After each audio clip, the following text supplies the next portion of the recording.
La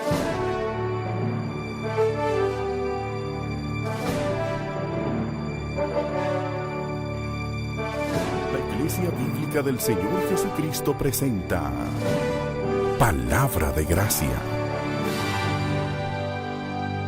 Una de mis escenas favoritas en la novela de Lyman Baum, El Mago de Oz, que luego fue llevada al cine en 1939, es el momento cuando Dorothy y el espantapájaros se encuentran con el leñador de hojalata.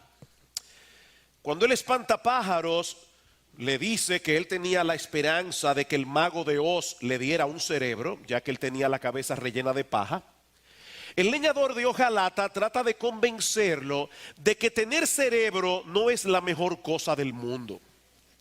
¿Tienes uno?, le pregunta el espantapájaros. No, mi cabeza es hueca, respondió el leñador, pero tuve una vez cerebro y también corazón, y después de haber probado las dos cosas, desearía mucho más tener corazón.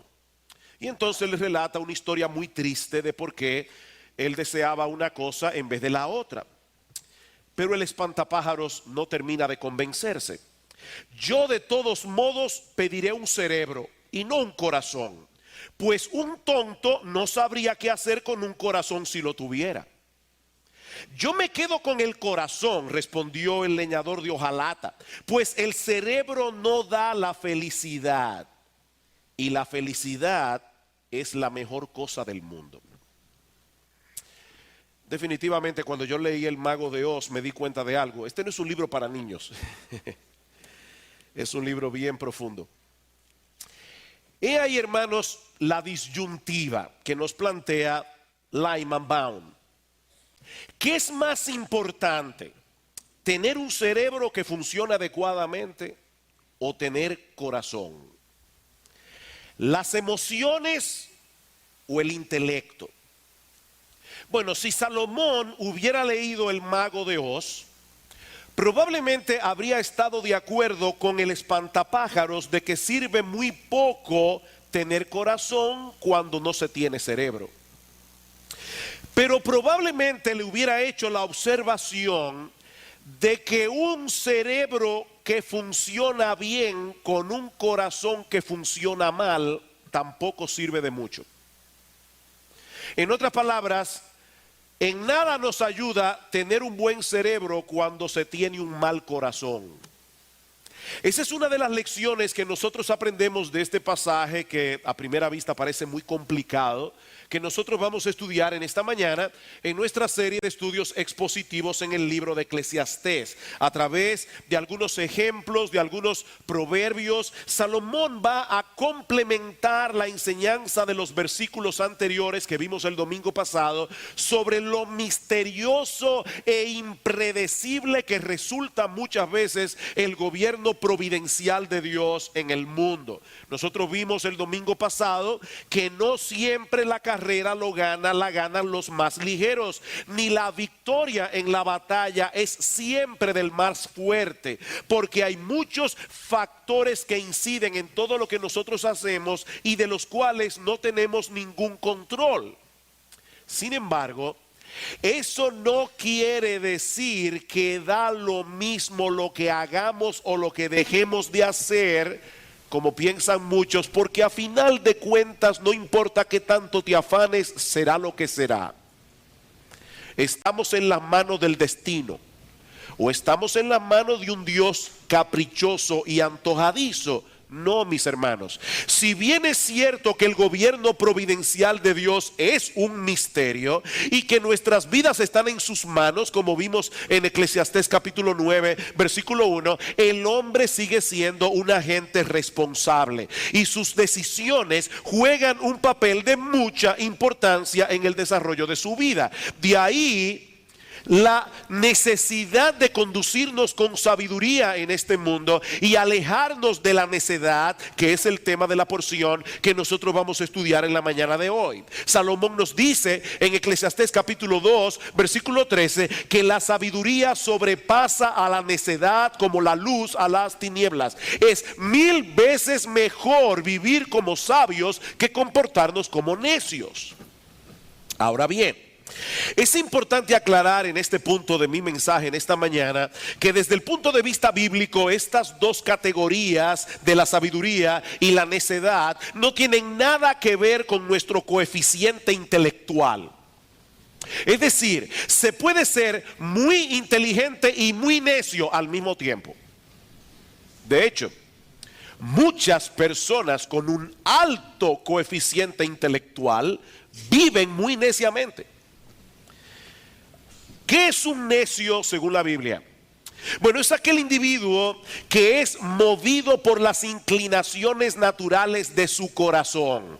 Sus deseos y apetitos son tan determinantes que no les permiten a este hombre o a esta mujer actuar con prudencia y discernimiento. Hace unos meses atrás, un famoso cineasta dijo lo siguiente al tratar de explicar su relación adúltera con una de sus hijastras o con su hijastra. Él dijo: el corazón quiere lo que quiere. No hay lógica para estas cosas. Tú conoces a alguien y te enamoras de ella, eso es todo. Es a eso que la Biblia llama necedad. El corazón quiere lo que quiere. El necio es gobernado por sus deseos y apetitos. El necio es impulsivo, arrogante, egocéntrico y a la corta o a la larga termina haciendo daño. Porque a él no le importan las consecuencias de sus actos. Dice en Proverbios capítulo 23, versículo 9: no hables a oídos del necio, porque menospreciará la prudencia de tus razones. En otras palabras, tus argumentos pueden ser muy convincentes, pero el necio se mueve por sus apetitos, no por su razón. Así que la sabiduría es infinitamente superior a la necedad. Sin embargo, Salomón introduce esta sección del libro con un ejemplo que nos ayuda a tener una perspectiva realista de la sabiduría, mostrándonos que en este mundo donde impera la necedad, la sabiduría tiene que vencer muchos obstáculos. Eclesiastés capítulo 9, versículo 13. También vi esta sabiduría debajo del sol, la cual me parece grande, una pequeña ciudad y pocos hombres en ella, y viene contra ella un gran rey y la asedia y levanta contra ella grandes baluartes, y se halla en ella un hombre pobre, sabio, el cual libra a la ciudad con su sabiduría, y nadie se acordaba de aquel hombre pobre. La historia que nosotros tenemos aquí es muy sencilla. Había una ciudad muy pequeña con muy pocos hombres para defenderla. De repente es asediada por un gran rey que levanta contra ella grandes baluartes. En lenguaje moderno, este rey tenía un enorme poderío militar. De manera que esta ciudad no tiene posibilidad alguna de salvarse humanamente hablando. Pero en ella vive un hombre pobre y sabio, que con su sabiduría libera la ciudad. Salomón no nos dice cómo lo hizo, sino que enfatiza más bien el hecho de que lo hizo, para mostrarnos el gran valor que tiene la sabiduría. De hecho, en el versículo 15, 2 veces se menciona que este hombre era pobre, para resaltar que no fue con sus recursos económicos que él libró la ciudad. No fue que él de repente tuvo dinero suficiente para contratar a un gran ejército. No, él libró la ciudad con su sabiduría. Pero al mismo tiempo eso nos enseña, mis hermanos, que aunque la sabiduría es valiosa por sí misma, no siempre produce beneficios materiales. No todos los sabios son ricos. Y por supuesto, no todos los ricos son sabios. Ahora, ¿saben cómo respondió la ciudad al beneficio que recibió por la hazaña de este hombre? ¿Acaso celebró una fiesta en su honor o le construyó un monumento? No, la ciudad se olvidó de él, dice Salomón. Después que este hombre libró la ciudad, los ciudadanos siguieron adelante con su vida, de tal manera que poco tiempo después, dice en el versículo 15, ya nadie se acordaba de aquel hombre pobre. Decía Plutarco que hacerle favores a un ingrato era como perfumar a un muerto. Hacerle favores a un ingrato es como perfumar a un muerto. Mis hermanos, este es un mundo en el que las ofensas se recuerdan por muchos años y los beneficios recibidos se olvidan muy pronto. Este es un mundo de ingratos. Sin embargo, aun cuando la sabiduría no es apreciada ni recompensada apropiadamente en este mundo caído, Salomón quiere hacernos ver que sigue siendo una virtud de valor incalculable. Versículo 16: entonces dije yo, mejor es la sabiduría que la fuerza, aunque la ciencia del pobre sea menospreciada y no sean escuchadas sus palabras. Las palabras del sabio escuchadas en quietud son mejores que el clamor del Señor entre los necios. Es mejor ser un sabio que habla bajito a ser un ignorante y chillón. Salomón nos está presentando un contraste aquí entre el individuo necio que proclama a voz en cuello su necedad y aquel otro individuo humilde cuyas palabras expresadas serenamente no siempre son escuchadas. El hombre necio hace más ruido y precisamente por eso mucha gente lo sigue. Pero las palabras del sabio escuchadas en quietud son inmensamente más valiosas, aunque pocos le hagan caso. Versículo 18: mejor es la sabiduría que las armas de guerra, pero un pecador destruye mucho bien. Las moscas muertas hacen heder y dar mal olor al perfume del perfumista. Así una pequeña locura al que es estimado como sabio y honorable. Este es uno de los versículos más conocidos del libro de Eclesiastés y uno de los versículos más citados, sobre todo cuando una persona prominente, reconocida como sabia, hace algo escandaloso. Sin embargo, y lamento que para muchos esto va a ser algo decepcionante, pero es verdad que la reputación de un hombre sabio puede echarse a perder por un solo acto de locura. Eso es verdad. Pero yo no creo que es de eso que Salomón está hablando aquí. Yo no creo que es de eso que Salomón está hablando aquí. Yo pienso que Salomón sigue hablando del mismo tema del versículo anterior. Un solo pecador destruye mucho bien. Escuchen la traducción de la Biblia de las Américas, porque nos ayuda a ver mejor la conexión entre el versículo 18 del capítulo 9 y el versículo 1 del capítulo 10. Dice: las moscas muertas hacen que el ungüento del perfumista dé mal olor. Un poco de insensatez pesa más que la sabiduría y el honor. En otras palabras, un pecador destruye mucho bien. El pecado de Acán hizo que el pueblo de Israel perdiera la batalla. Y la necia decisión de Roboam, el hijo de Salomón, hizo que el reino de Israel se dividiera para siempre. Todo lo que su abuelo y su papá habían logrado se destruyó en un instante, solo porque Roboam decidió dejar a un lado el consejo de los expertos que eran más sabios y seguir el consejo necio de sus compinches. Un solo pecador destruye mucho bien. Queridos hermanos, la necedad es peligrosa para el necio y es peligrosa para todo el que lo rodea. Y recuerden que aquí no estamos hablando de aquellos individuos que por su poca capacidad intelectual cometen errores. No, estamos hablando de aquellos que, aunque tengan un gran coeficiente intelectual, debido a su egocentrismo, debido a su falta de disciplina, siguen los dictados de su corazón.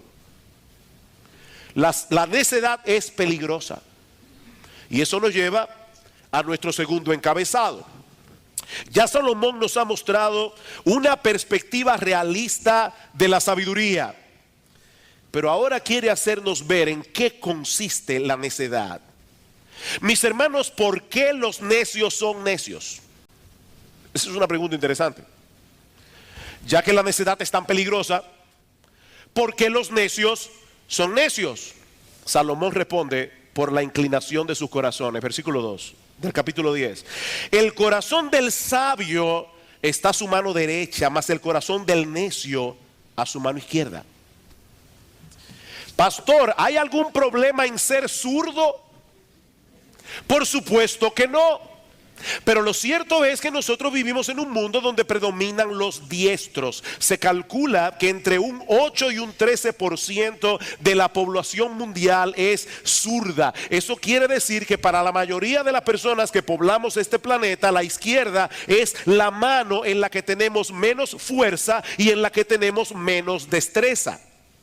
Para la mayoría. Es por esa razón que en el mundo antiguo la mano derecha simbolizaba el honor y el poder, mientras que la mano izquierda representaba la ineptitud, el rechazo y la perversidad. Noten, hermanos, que cuando nosotros queremos señalar que una persona hace algo bien, nosotros decimos que es diestra en lo que hace. ¿Verdad que sí? Oye, fulano es diestro en lo que él hace.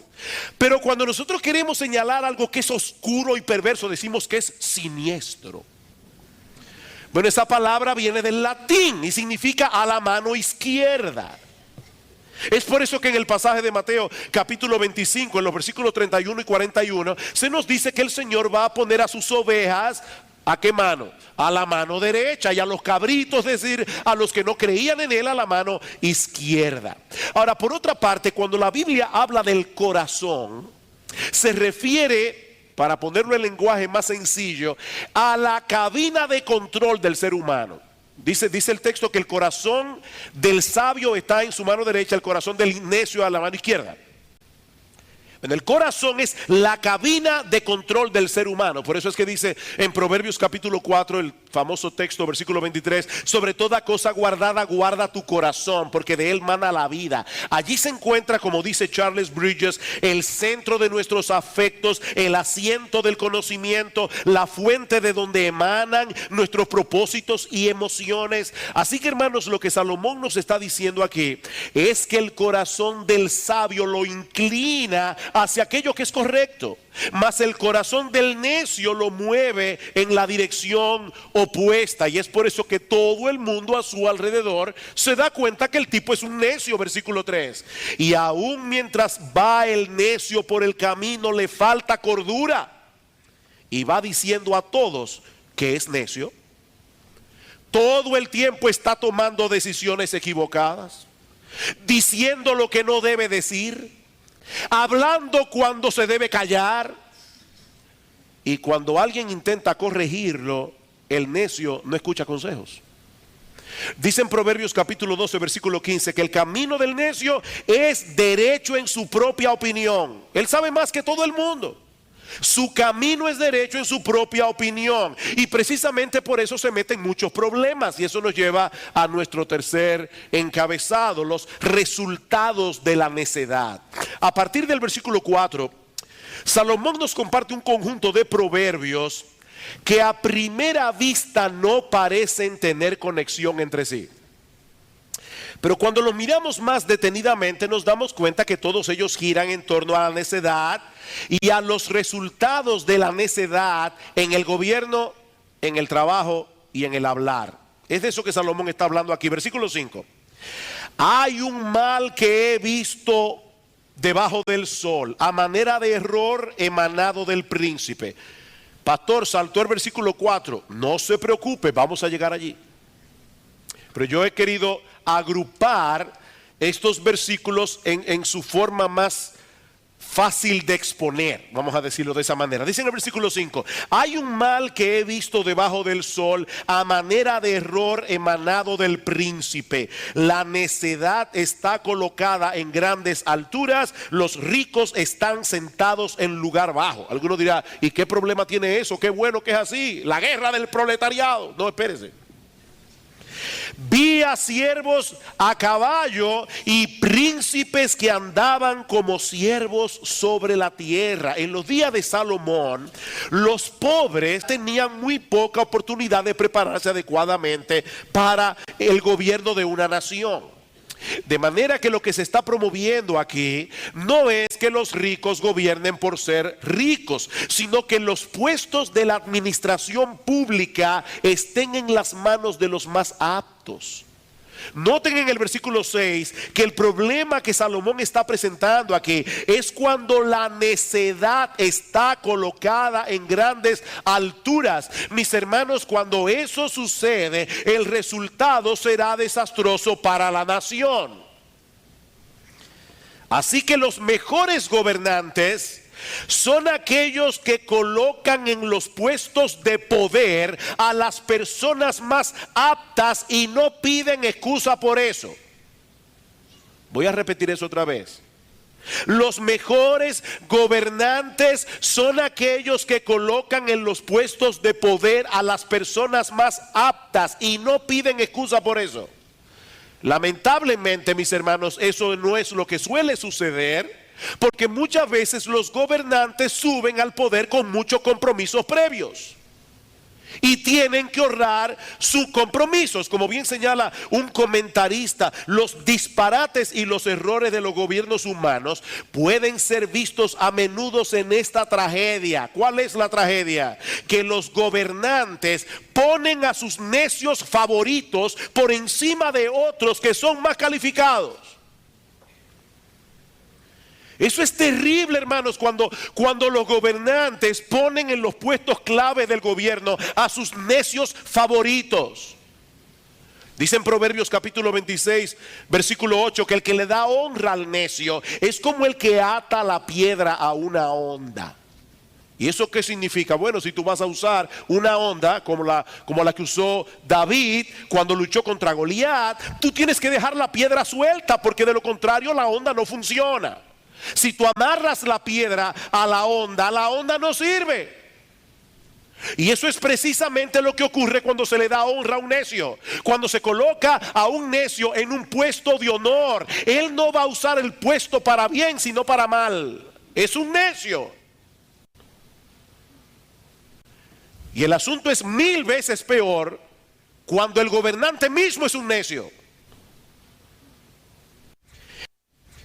Ay de ti, tierra, cuando tu rey es muchacho y tus príncipes banquetean de mañana. Estaba leyendo que cuando Charles XII, el rey de Suecia, heredó el trono, su papá Charles XI murió cuando él tenía 14 años de edad. Y Charles XII era un individuo alocadísimo. Él se metía en el apartamento de su mamá a caballo y golpeaba a medio mundo.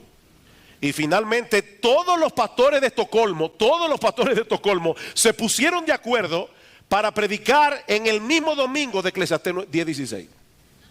El mismo domingo, en todas las iglesias.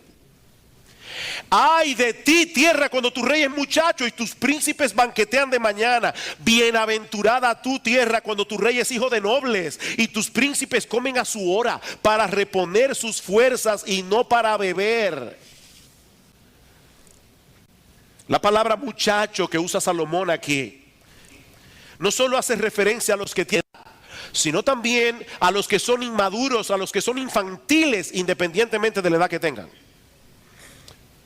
Josías comenzó a reinar cuando tenía 16 años y fue uno de los mejores reyes que tuvo Israel. Roboam fue coronado cuando tenía 41 y su reinado fue un desastre. Ese hombre no tenía ni la menor idea de lo que él estaba haciendo. El problema es que ese tipo de gobernantes, como los que se describe en el versículo 16, tienden a rodearse de otros que son iguales que él.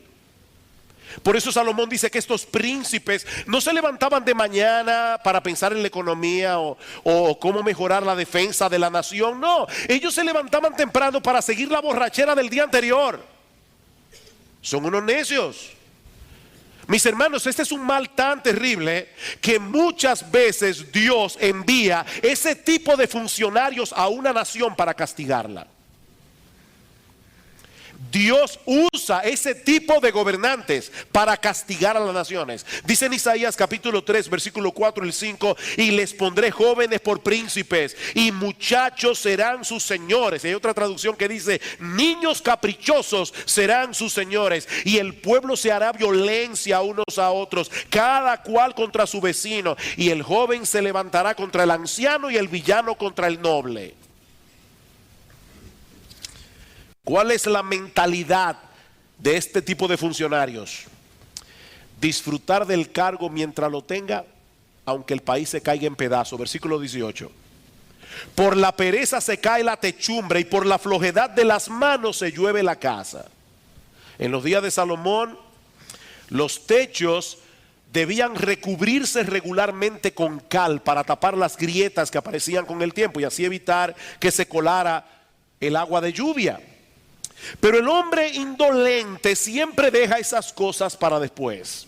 Él está tan ocupado en satisfacer sus propios apetitos y deseos que él no tiene tiempo para ese tipo de cosas. Hasta que finalmente la casa se le cae encima.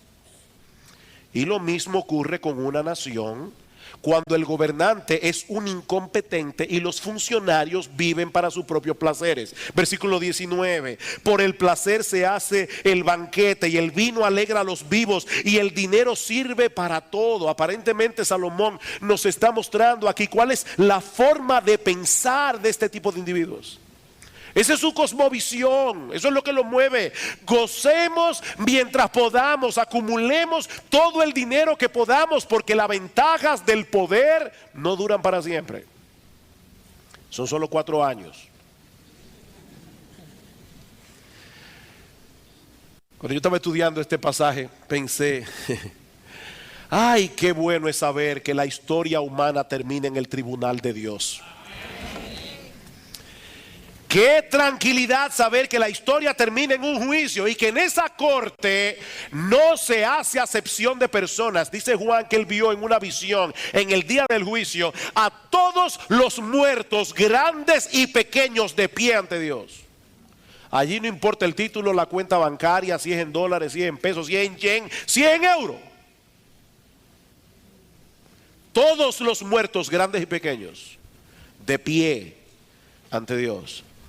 Ahora, en lo que llega a esa hora, Salomón nos aconseja que nos comportemos con prudencia y dominio propio, sobre todo cuando tengamos que lidiar con autoridades caprichosas y soberbias. Versículo 4. Si el espíritu del príncipe se exaltare contra ti, no dejes tu lugar, porque la mansedumbre hará cesar grandes ofensas. Versículo 20. Ni aun en tus pensamientos digas mal del rey, ni en lo secreto de tu cámara digas mal del rico, porque las aves del cielo llevarán la voz y las que tienen alas harán saber la palabra. Es decir, si tú no quieres que algo se sepa, no lo digas. No lo digas, que tú no sabes quién tiene un amigo que es amigo del amigo del amigo del funcionario. Eso es lo que Salomón está diciendo aquí.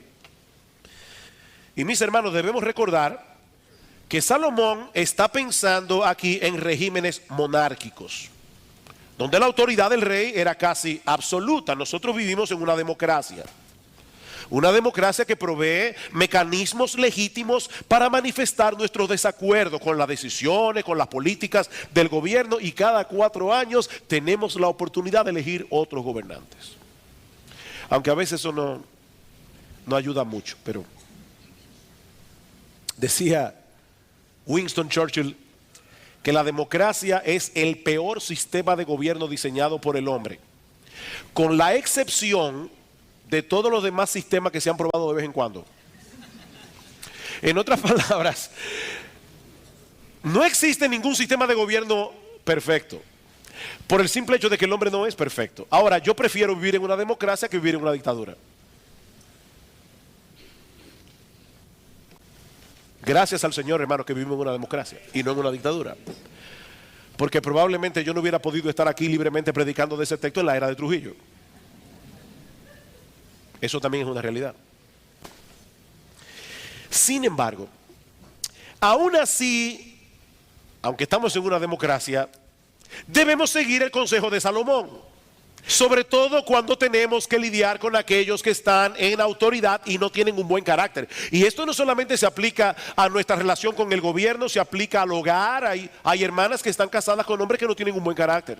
Se aplica en el trabajo, hay personas que tienen jefes que no tienen un buen carácter. Esto se aplica en el gobierno, en la oficina. El punto es: mantén la calma, reacciona con mansedumbre, condúcete con precaución y nunca pierdas el control de ti mismo.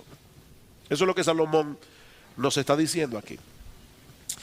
Pero Salomón tiene otras cosas que decirnos acerca de la necedad y de sus peligros en muchas otras facetas y esferas de la vida humana. Versículos 8 y 9.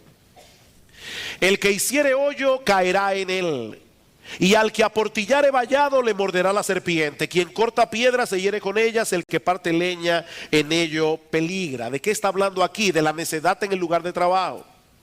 La necedad en el lugar de trabajo. Aunque estos accidentes pueden ocurrirle a cualquiera, aunque sea sabio, el contexto de todo este pasaje es el de la superioridad de la sabiduría sobre la necedad. Por lo que debemos llegar a la conclusión de que Salomón nos está mostrando en este pasaje los peligros a los que se exponen los necios por su falta de cuidado en la vida. Un individuo abre un hoyo en la tierra, tal vez para cazar animales, pero después no mira por dónde pisa y cae en el mismo hoyo que él abrió. Otro individuo está construyendo una verja de piedra, pero no pone atención a las pequeñas serpientes venenosas que abundan en Israel y que se escondían entre las grietas. Un descuido como ese podía ser mortal. Otro está cortando piedras y se corta él mismo con ellas. Y algo similar le pasa al que está partiendo leña. ¿Cuál es el punto, mis hermanos? El punto es que una pequeña necedad, una pequeña distracción puede tener resultados fatales. Y en el mejor de los casos, hacernos la vida más difícil. Versículo 10. Si se embotara el hierro y su filo no fuere amolado, hay que añadir entonces más fuerza. Pero la sabiduría es provechosa para dirigir. ¿Cómo piensa el necio? ¿Para qué perder el tiempo amolando el filo del hacha? Si comienzo más temprano, termino más temprano y voy a tener más tiempo para hacer lo que me dé la gana. Una vez oí que el colmo de un vago es levantarse bien temprano para tener más tiempo sin hacer nada. O sea, este individuo está mirando el reloj. Él quiere rápidamente irse a hacer lo que él quiere. ¿Para qué perder el tiempo amolando el hacha? De paso, muchos estudiantes les pasa algo similar. Ellos deciden perder el tiempo durante su preparación académica, nunca terminan la carrera o la terminan mal y eso se convierte en un problema para el resto de su vida. Ellos no querían amolar el hacha. En el versículo 11 encontramos un ejemplo similar. Si muerde la serpiente antes de ser encantada, de nada sirve el encantador. Seguramente muchos de ustedes han visto aquí a un encantador de serpiente, aunque sea verdad en películas. Yo nunca he visto uno en la vida real, pero en películas sí. Tratando de hipnotizar a la serpiente con el sonido de la flauta.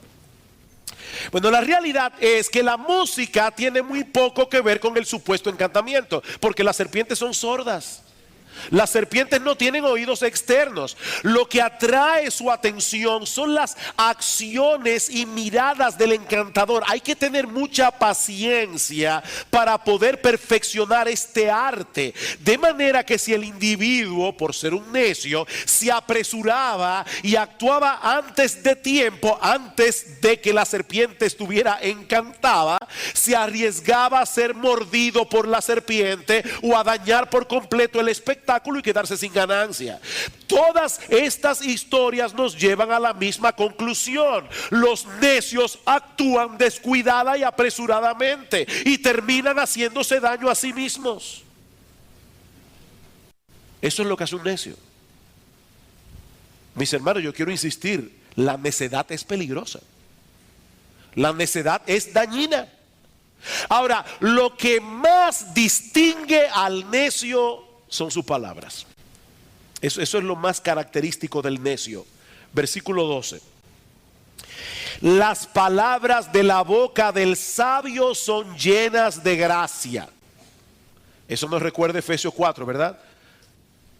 Que dice, ninguna palabra corrompida salga de vuestra boca, sino la que sea buena, la necesaria a fin de dar gracia a los oyentes. Hay palabras que corrompen. El chisme es una palabra corrompida. Por eso, hermanos, es mejor caer en manos de buitres y no en manos de un chismoso. Porque los buitres se comen a los muertos, los chismosos se comen a los vivos. Los chismosos son peores que los buitres. Personas que hablan con otras personas, lo que tiene que ver con otras personas. Eso es terrible. que dice aquí: las palabras de la boca del sabio son llenas de gracia, mas los labios del necio causan su propia ruina. Este es un tema recurrente en el libro de Proverbios y en el resto de la Biblia. El sabio y el necio se descubren en su hablar. Por eso es que dice la Biblia que aún el necio cuando calla pasa por sabio, porque nadie se da cuenta. Se descubren en su hablar. Mientras el sabio beneficia a todo el que lo escucha, el necio se consume a sí mismo por lo que habla, como lo traduce la Biblia de las Américas. Él se traga a sí mismo. Todo lo que dice de principio a fin es pura necedad. Versículo 13: el principio de la palabra de su boca es necedad, y el fin de su charla nocivo desvarío. Más simple, él comienza hablando disparate y termina expulsando veneno, de principio a fin. Y lo más triste del caso es que él no para de hablar. El necio se siente impulsado a decir todo lo que le pasa por la cabeza. Es que yo soy sincero. No, tú eres un necio. Eso es necedad. Versículo 14: el necio multiplica palabras, aunque no sabe lo que ha de ser, y quién le hará saber lo que después de él será. ¿De qué está hablando Salomón aquí? Que nadie sabe lo que va a suceder en el futuro, nadie. Pero el necio habla como si fuera un experto en la materia. Él lo sabe todo. ¿Ustedes han visto esos individuos que siempre están haciendo proyecciones, vaticinando lo que va a suceder? Él es un experto. Él cree conocer lo que nadie más conoce, y de ese modo fastidia a todo el mundo con su erudición. Versículo 15: el trabajo de los necios los fatiga, porque no saben por dónde ir a la ciudad. Hoy diríamos de un individuo así que se pierde en un ascensor, pero aún así le encanta opinar de todo. Y sobre todo tener la última palabra. No importa de qué se esté hablando, de política, de economía, de teología. Él es un experto en todo. Él no para de hablar. Él domina la conversación. He ahí el retrato de un necio. Y es evidente, mis hermanos, que Salomón quiere lograr un impacto en nosotros. Él quiere movernos a buscar la sabiduría y a huir de la necedad. La pregunta es ¿cómo? ¿Cómo? ¿Cómo podemos librarnos de este mal? ¿Cómo podemos llegar a ser sabios y evitar la necedad? Bueno, eso es lo que yo quiero responder en los minutos que me quedan. Al inicio de este mensaje nosotros decíamos que un necio es aquel que es gobernado por sus deseos y por sus apetitos. Su deseo de tener lo que quiere, y cuando lo quiere es tan determinante que no le permite ejercer discernimiento a la hora de actuar, a la hora de tomar una decisión, a la hora de abrir la boca. ¿Qué es lo que necesitamos entonces? Bueno, antes que nada, mis amados hermanos, amigos que están aquí en esta mañana, debemos reconocer nuestra propia necedad. Por ahí comienza. Por ahí comienza la necedad de haber vivido toda una vida de espaldas a Dios. La necedad de haber seguido toda nuestra vida las inclinaciones de nuestro propio corazón. Dice en Proverbios capítulo 1 versículo 7 que el principio de la sabiduría, el ABC de la sabiduría, la puerta de entrada a la sabiduría es el temor del Señor. Es reconocer que Él es digno de ser adorado, Él es digno de ser amado, Él es digno de ser obedecido y vivir en consecuencia. Pero ¿saben qué, mis amados hermanos, amigos que están aquí en esta mañana? Eso es imposible de hacer en nuestras propias fuerzas. Yo no puedo ser sabio simplemente porque decido ser sabio. Necesitamos desesperadamente a Cristo.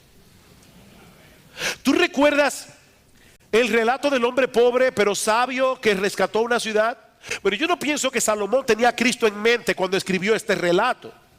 Pero si hay alguien en la Biblia que encaja perfectamente con esa descripción, es el Señor Jesucristo. Él descendió del cielo a la más absoluta pobreza al encarnarse en el vientre de una virgen en Israel. Dice Pablo en 2 Corintios capítulo 8 que Él, siendo rico, se hizo pobre para que nosotros en su pobreza fuésemos enriquecidos. Cristo se hizo pobre voluntariamente. ¿Para qué? Para librar de la opresión espiritual a millones de hombres y mujeres de toda tribu, pueblo, lengua y nación. Ahora, ¿saben cómo lo hizo? Usando una metodología que desde entonces ha sido considerada por el mundo como una total necedad a través de su muerte en la cruz. A través de su muerte en la cruz, Cristo venció al enemigo haciéndose débil. Increíble. Increíble. Él obedeció perfectamente la voluntad de Dios desde su nacimiento hasta la tumba. Y luego asumió nuestra culpa, recibiendo voluntariamente el castigo que nosotros merecíamos por nuestros pecados. El Dios de toda sabiduría diseñó un plan de salvación para salvar a pecadores culpables sin pasar por alto su justicia. Abrazar ese plan de todo corazón es el primer paso para comenzar a vivir sabiamente. Venir a Cristo en arrepentimiento y fe, reconociendo que sin Él no hay perdón de pecados, no hay reconciliación con Dios, no seremos aceptados en la familia de la fe. Juan 14:6, Él es el camino, la verdad y la vida, dice Cristo, nadie viene al Padre sino por mí. Pero eso es apenas el comienzo. Mis hermanos, escúchenme bien, eso es apenas el comienzo. A partir de ese momento el Señor te da su espíritu. ¿Para qué? Para que puedas entender su palabra, pero también para que puedas vencer la obstinación de tu propio corazón, de tal manera que puedas transitar por el camino de la buena y perfecta voluntad de Dios revelada en la Biblia y alejarte de la necedad. Volviendo a la conversación entre el espantapájaros y el hombre de hojalata, lo que la Biblia nos hace ver es que tener un buen cerebro no es suficiente. Tener un buen cerebro no es suficiente sin un corazón regenerado, sin un corazón que ha sido transformado por el Espíritu Santo para formar a Cristo en nosotros. Mis hermanos, la obra de Dios no consiste en darnos un manual de sabiduría para que nosotros vivamos conforme al manual. No, Dios no nos dio simplemente un manual de sabiduría. Lo que Él promete es transformar el corazón. Al final de cuentas, mis amados hermanos, ser sabios tiene que ver con un carácter. Tiene que ver con un carácter que nos mueve a tomar decisiones a la luz de la voluntad de Dios, no a la luz de nuestros apetitos, no a la luz de la inclinación del corazón. ¿Quieres llegar a ser sabio? Escucha esta comparación con la que el Señor Jesucristo concluye el Sermón del Monte. Cualquiera pues que me oye estas palabras y las hace, le compararé a un hombre prudente que edificó su casa sobre la roca. Descendió lluvia, vinieron ríos, soplaron vientos, golpearon contra aquella casa y no cayó porque estaba fundada sobre la roca. Pero cualquiera que me oye estas palabras y no las hace, le compararé a un hombre insensato, un necio, que edificó su casa sobre la arena. Descendió lluvia, vinieron ríos, soplaron vientos y dieron con ímpetu contra aquella casa y cayó y fue grande su ruina. La enseñanza de este pasaje es muy sencilla. El hombre sabio es aquel que oye y practica las palabras de Jesús, mientras que el hombre necio es aquel que decide seguir los dictados de su corazón. Uno vivirá seguro y confiado aquí y ahora y por toda la eternidad, mientras que el otro terminará en una ruina total cuando tenga que presentarse delante de Dios a dar cuenta de su vida sin estar debidamente preparado. Y ahora yo te pregunto, a creyentes, a aquellos que profesan ser creyentes y a los que no lo son, ¿cuál es la base sobre la cual estás tratando de construir tu vida? ¿Sobre la arena de tu propia decencia y de tus propias opiniones personales? ¿O sobre la roca firme de Jesús y su palabra? Ahora, no me malentiendan. Jesús no vino al mundo a dejarnos un código de conducta que debemos tratar de obedecer para poder llegar al cielo. Él no vino a eso. No, Él vino más bien a llevar a cabo una gran obra de salvación a favor de un montón de hombres y mujeres que no podíamos seguir ese código de conducta para llegar al cielo. Espero eso se haya entendido. Él no vino a dejarnos un código de conducta. Él vino a salvarnos porque nosotros no podíamos seguir ese código de conducta. Mi amigo, nadie se salvará por vivir a la luz de las enseñanzas de Cristo. Nadie se salvará por vivir a la luz de las enseñanzas de Cristo, porque eso es imposible de hacer en nuestras propias fuerzas. Pero cuando Jesús salva a un pecador de pura gracia y solo por medio de la fe, entonces Él le sigue dando la gracia necesaria para andar en sabiduría, obedeciendo la voluntad revelada de Dios en su palabra, no perfectamente, pero sí sinceramente. Por eso es que Pablo dice en 1 Corintios 1:24 que Cristo es poder de Dios y sabiduría de Dios. Cristo es poder de Dios y sabiduría de Dios. Y en Colosenses capítulo 2 versículo 3 dice que en Él están escondidos todos los tesoros de la sabiduría y del conocimiento. Mi amigo, mi invitación en esta mañana es a que te aferres hoy a la sabiduría de Dios en Cristo, confiando únicamente en Él para el perdón de todos tus pecados, determinado a transitar por el camino de su voluntad revelada, no en tus propias fuerzas, sino por medio de la gracia que proviene de Él. Nosotros somos sabios por Cristo. Nosotros comenzamos a ser sabios abrazando la obra redentora de Cristo. Nosotros seguimos siendo sabios pensando como Cristo piensa, haciendo lo que Él dice, porque Él es la sabiduría de Dios encarnada. Ven a la sabiduría, mi amigo, y ven ahora. Ven a la sabiduría y ven ahora. Que la puerta de la salvación está abierta de par en par para todo aquel que viene a Cristo en arrepentimiento y fe.